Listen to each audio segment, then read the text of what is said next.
इसलिए होश में हो जाओ। यदि अभी तक पापाचरण से धन कमाया हो तो उसको ऐसी जगह दान कर दो जहां दूसरों की दवाइयां होती हो, दूसरों के कष्ट निवारण होते हो, दूसरों का उदर पोषण होता हो, वस्त्र आदि, गऊओं का चारा आदि अगर हो, अधर्म पूर्वक कमाया हो तो हटा देना, नहीं मरोगे तो दुर्गति होगी और जिंदा में परिवार को नाश कर देगा वो धन। लिख लो हमारे शब्द, जिंदा में जिनके लिए तुम एकत्रित किया उनका नाश करेगा, बुद्धि का नाश, स्वास्थ्य का नाश, तांडव मचाएगा घर में अधर्म का धन, और मरोगे तब कह रहे कि तुम्हारी दुर्गति कर देगा। वही अधर्म का कमाया धन यहां बैंक में रह जाएगा, उसका कमाने का जो कर्म था वो तुम्हारी दुर्गति कर देगा। महाराज अत्रि कह रहे हैं तस्मान ग्राह्य में वही तत् सुखमानंत्यमिच्छता, इसलिए परम सुख प्राप्ति के लिए अधर्म पूर्वक धन कमाने की इच्छा मत करो। अनंत महिमा में भगवान ने धर्म की स्थापना की, पहले धर्म फिर धन, धर्म अर्थ काम मोक्ष, पहले धर्म, धर्म को आगे रख करके धन कमाओ। पहले था चाहे प्राण चले जाएं धर्म नहीं जाना चाहिए। देखा महापुरुषों को, गुरुजनों को, प्राणों की बाजी लगा दी, शहीद हो गए अपने राष्ट्र पर, अपने धर्म पर, अपने भगवत भाव पर। परः पराणाम पुरुषो यस्य तुष्टो जनार्दनः सा प्राप्नोत्यक्षयम् स्थानमेतत् सत्यम मयोदितम्। इस माया से परे परमात्मा है, वह परम पुरुष जनार्दन श्री कृष्ण जिस कार्य से, जिससे संतुष्ट हो गया वही परम सुखी, वही परम धनवान, वही अक्षय पद को प्राप्त करता है। मैं सत्य सत्य सत्य कहता हूं। इसलिए मानव जीवन प्राप्त करके धर्म का आचरण करो। धर्म के द्वारा संपादित किया हुआ तुम्हारा जीवन, जितने भी कर्म, वो तुम्हें महासुख प्रदान करेंगे। ना गुणान गुणिनो हंति स्तौति मंद गुणानपि नान्य दोषेषु रमते सानसूया प्रकीर्तिताः। जब कभी किसी गुणी की तुम्हारे सामने प्रशंसा होने लगे तो खंडन मत करना, किसी के गुणों का खंडन मत करो। और जब किसी के दोषों की चर्चा होने लगे तो कान में अंगुली डाल के वहां से चले जाओ। जब किसी की महिमा गाई जा रही हो तो आनंदित होकर सुनो, भगवान की विभूति है जिसका वर्णन हो रहा है। लेकिन जब किसी की निंदा की जा रही हो तो कान में अंगुली डाल के उस सभा से निकल जाओ, क्योंकि सभा में जो जो बैठा होगा उसको सबको पाप लगेगा। द्रौपदी जी को निर्वस्त्र करने का आदेश दुर्योधन ने दिया, उठ के चले जाना चाहिए। भीष्म जी को, द्रोणाचार्य जी को, अश्वत्थामा जी को, इन बड़े बड़े महापुरुषों को नहीं गए ना, नहीं रोका ना। कुछ भी हो, अगर भीष्म जी खड़े हो जाते तो किसी की ताकत थी बोले, परिणाम क्या हुआ? भगवान ने सबको मार के गिरवा दिया, सबको दंड भोगना पड़ा। जिस सभा में शास्त्र निंदा हो रही हो, संत निंदा हो रही, भगवत भक्त निंदा हो रही, धर्म की निंदा हो रही हो, आपकी सामर्थ्य है तो उसकी जबान बंद कर दो, नहीं तो कान में अंगुली डालो, उठ के चले जाओ। उत्तम बात यही, कान में अंगुली डालो, उठ के चले जाओ, क्योंकि सामर्थ्य की बात कानून विरुद्ध हो जाएगी। कुछ भी करना कानून के विरुद्ध होगा। परस्मिन् बंधु वर्गे वा मित्रे द्वेष्ये रिपौ तथा आपन्ने रक्षितव्यम तु दयैषा परिकीर्तिताः। चाहे कोई पराया, चाहे कोई अपना हो, चाहे भाई हो, चाहे दुश्मन हो, यदि आप भक्त हैं तो आपका व्यवहार राग और वैर से रहित होना चाहिए। भाई के प्रति राग नहीं और दुश्मन के प्रति वैर नहीं। अगर भारी विपत्ति में भाई फंस जाए तो हम कैसे करेंगे? उसकी दुख निवृत्ति। ऐसे अगर दुश्मन भी फंस जाए तो हम उसकी दुख निवृत्ति का कार्य करेंगे। दुश्मन है, वो हमें गाली देता है, अपमानित करता है, हमारा बुरा चाहता है, लेकिन हम उसका मंगल चाहेंगे, बोले उसे भक्त कहते हैं। उसे कहते हैं वो राग द्वेष रहित भगवान का भक्त जो दयावान है। आन संशयम क्षमा सत्य महिंसा दान मार्जवम प्रीति प्रसादो माधुर्यम मार्दवम च यमादस। यम और नियम, ये जिसके जीवन में होते हैं वो बहुत दैवी संपदावान माना जाता है, भागवतिक माना जाता है। यम किसे कहते हैं? ये 10 होते हैं, यम 10 और नियम 10 होते हैं। यम पहला है आनुशंस्यम, अक्रूरता। किसी के प्रति भी क्रूर वचन, क्रूर व्यवहार बिल्कुल नहीं होना चाहिए। क्रूरता तब आती है जब हमारे विपरीत कोई व्यवहार करता है, तब उसके बोलने की क्रूरता हो जाती है, चेष्टा में क्रूरता हो जाती है, हृदय में क्रूरता हो जाती है। अचानक आक्रमण होता है। अगर संबोधन करके आवे कि तुम्हारी परीक्षा हो रही, तो शायद साधक सावधान हो जाए, पर अचानक आक्रमण माया का होता है। वो संभल ही नहीं पाता कि मेरी परीक्षा हो रही, और वो क्रूर बोल देता है, क्रूर कर्म कर देता है, क्रूर चिंतन कर देता है। इसका मतलब यम कमजोर है, यम नियम में वो कमजोर है। पहला यम है अक्रूरता। न वाणी में क्रूरता हो, न शरीर में चेष्टाओं में क्रूरता हो, न मन में क्रूरता हो, अक्रूरता। दूसरा है क्षमा। सबसे बड़ा बल है क्षमा। कोई कितना भी कैसा भी व्यवहार करे, क्षमा बल से उसे जीत लेना चाहिए। तीसरा है सत्य। सत्य के समान कोई दान नहीं, कोई पवित्रता नहीं, कोई बड़ा अनुष्ठान नहीं। वाणी से सत्य बोलने का नियम बना ले। कलिकाल है, इतना झूठ का बोल बाला है, पूछो मत। झूठ है ही झूठ, औरों से तो और जाने तो गुरु जी से झूठ। कई बार कहा है कि एक घर तो छोड़ दो गुरुदेव का, कम से कम उनके सामने तो सत्य बोलो। एक क्षण में उनसे भी झूठ, और जबकि पता है कि उनको पता हो जाएगा, फिर भी झूठ बोल देना। अरे भाई, फांसी थोड़ी लग जाएगी, डांट लग जाएगी, गुस्सा हो जाएंगे, पर हम सत्य बोल देंगे तो हमारा अपराध क्षमा हो जाएगा। सत्य एक जगह तो नियम ले लो, तो सब जगह धीरे धीरे फिर भाव मानी संख्या से सवाल हल हो जाएगा। एक जगह सत्य बोलना शुरू कर दो। वाणी में सत्य बोलना, ये यम का नियम। अक्रूरता, क्षमा और सत्य। हमारा जब वाणी में सत्य होगा तो आचरण भी सत आचरण होंगे, फिर हमारा विचार भी सद विचार होगा, और संग भी सदसंग होगा। यम अगला सत्य के बाद अहिंसा। किसी की भी हिंसा न करना, न मन से, न वचन से, न कर्म से। सत्यम, अहिंसा और दान। सुधन धन्य प्रथम गति आकी दान। बस दान का तात्पर्य इतना ही समझ लो, अहंकार रहित त्वदीयम वस्तु गोविंदम तुभ्यमेव समर्पये। हे प्रभु, आपके द्वारा दी हुई वस्तु, तो ये परिवार से थोड़ा,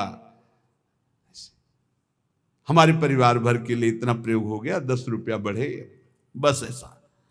ये हमने कहीं नहीं सुना। गरीब आदमी अगर एक बछिया दान करता है, तो एक राजा 1 करोड़ गाय दान करे स्वर्णिम आभूषणों से अलंकृत करके, तो उस गरीब आदमी की बछिया के बराबर नहीं होगा। ध्यान रखना, जो गरीब होकर के दान करता है उसका विशेष महत्व होता है।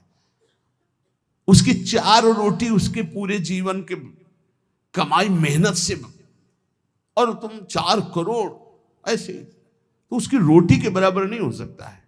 इसलिए दान का विशेष महत्व धर्म द्वारा कमाया हो। जैसे एक बार हमने सत्संग में बताया था दान के विषय में, सेतुआ यज्ञ का, मुदगल ऋषि, वो कभी किसी से दान नहीं लेते थे, तो शीलोंच वृत्ति के द्वारा वो अपना उदर पोषण करते। सील कहते हैं जो किसान अपना खेतों से अन्न का अधिकार ले चुका है, अब वो ऐसे खेत, उनमें जो दाने बाली पड़ा है उसे बिन लेना।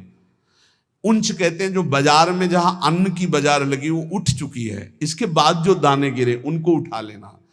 तो वो ऐसे 2-4 किलो सब मिला करके होता होगा। उससे 12 महीना सतुआ बना लेते थे, और उसको थोड़ा थोड़ा 12 महीना, और उसी से तप करते थे।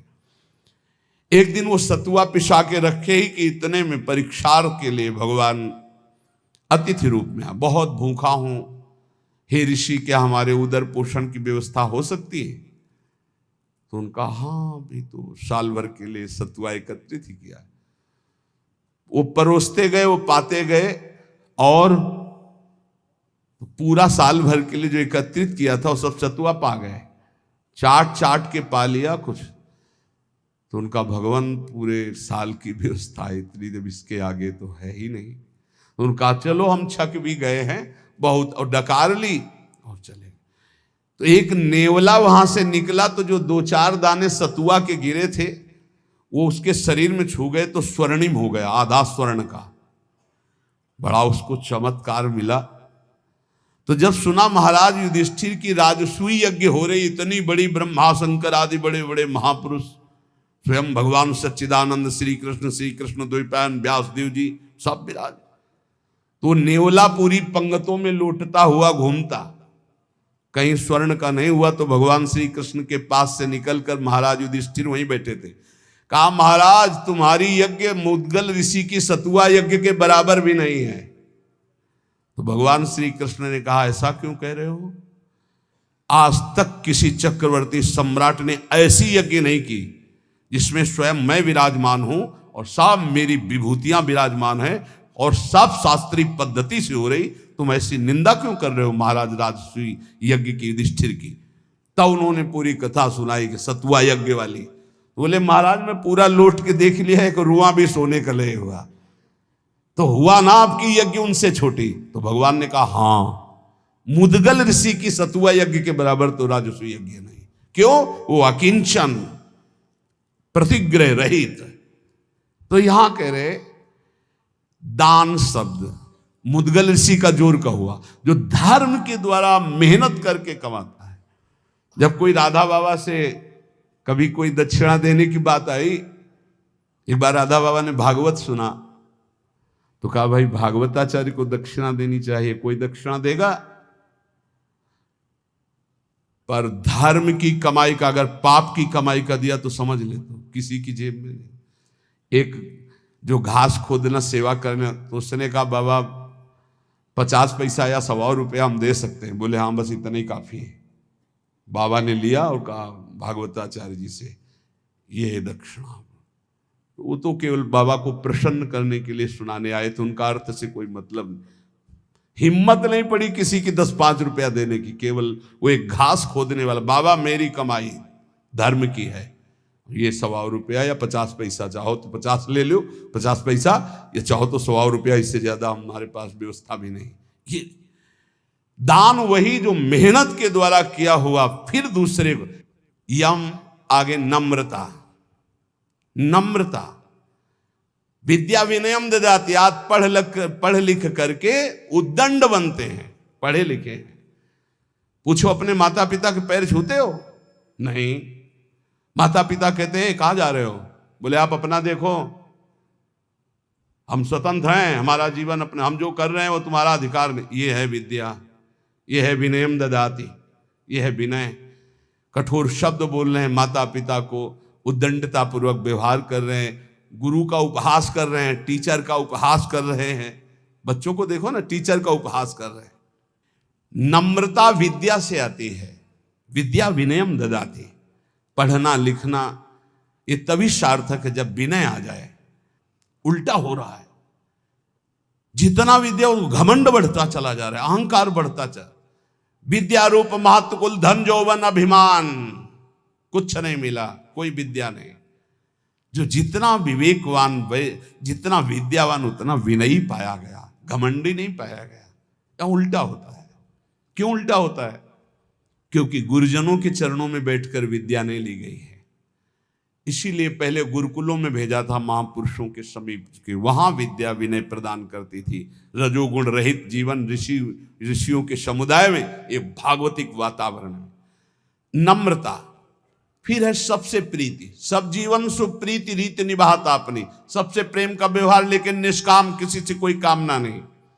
फिर यम में आता है प्रसन्नता, संतुष्टायन के, हर स्थिति में तुम्हारा मन प्रसन्न होना चाहिए। फिर मधुर वाणी, जब बोलो हंस बोले बहु मान दे, परुख वचन कबहु न कहाय। और कोमलता, हृदय बड़ा कोमल होना चाहिए। ये 10 लक्षण यम कहलाते हैं। कहा जाता है ना, यम नियमों का पालन करने से ही भगवत प्राप्ति होती है।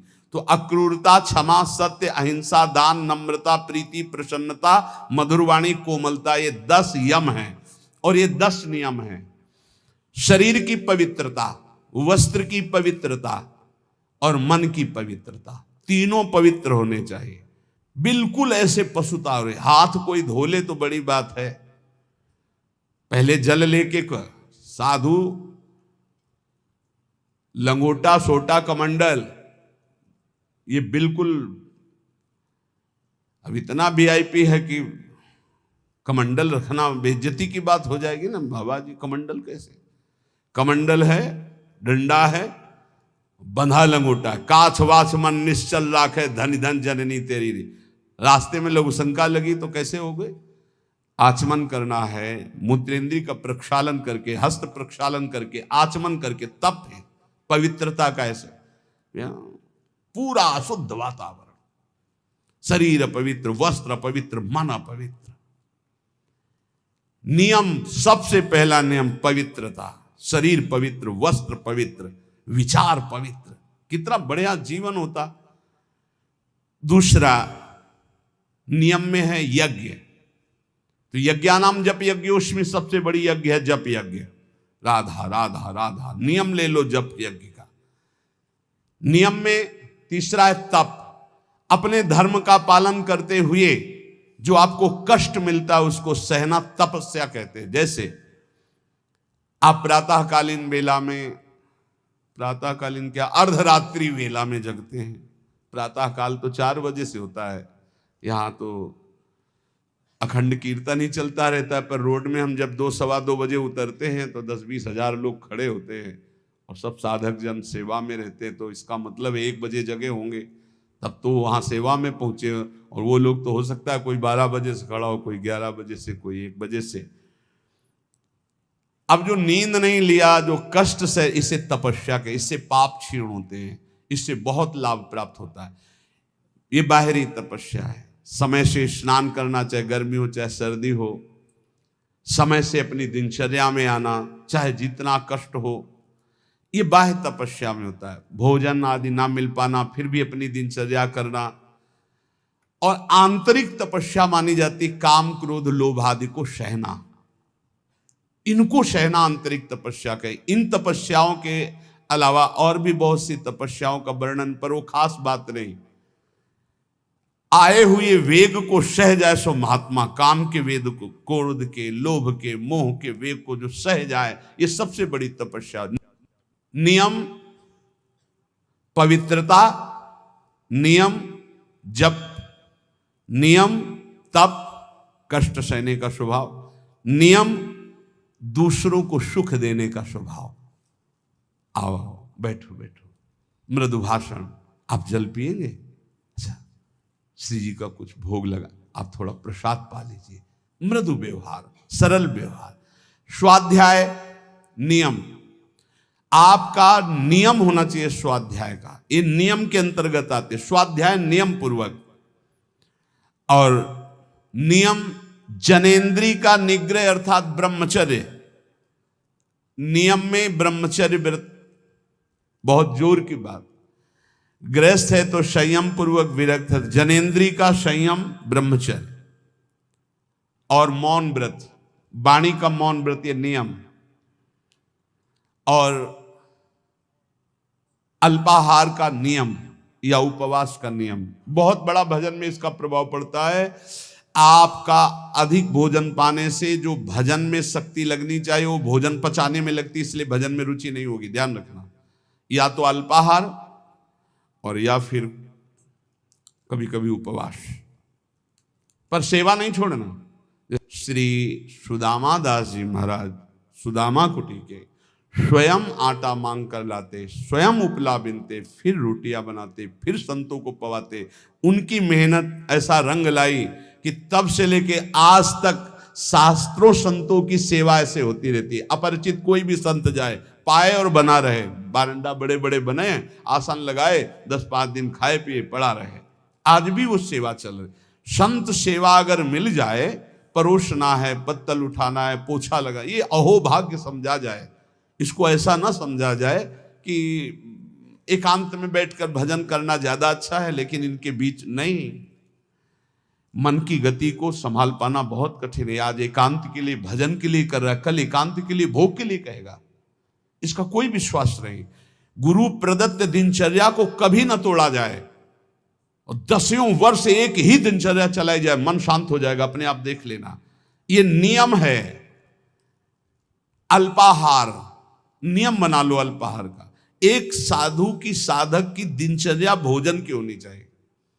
इतनी रोटी, इतना चावल, इतनी सब्जी, इतना दाल, वो नियम है, उतना ही पाना है।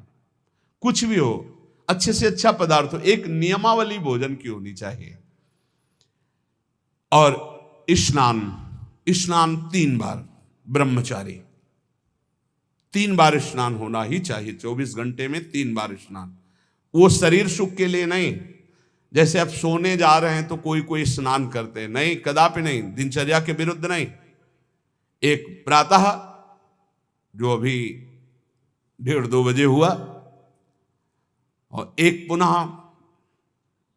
अगर आपका दिनचर्या का क्रम में 8 बजे, 9 बजे, 10 बजे जैसे स्नान का हो, फिर एक सायं 4 बजे, 5 बजे, बस।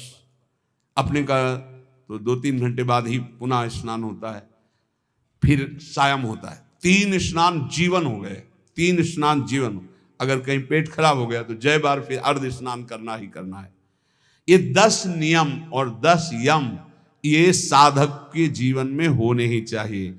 नियम पवित्रता का, जप का, तप का अर्थात कष्ट सहने का, दूसरों को सुख देने का, स्वाध्याय करने का, ब्रह्मचर्य का, मौन का, उपवास का, स्नान का, ये नियम होने चाहिए। नियम होने चाहिए।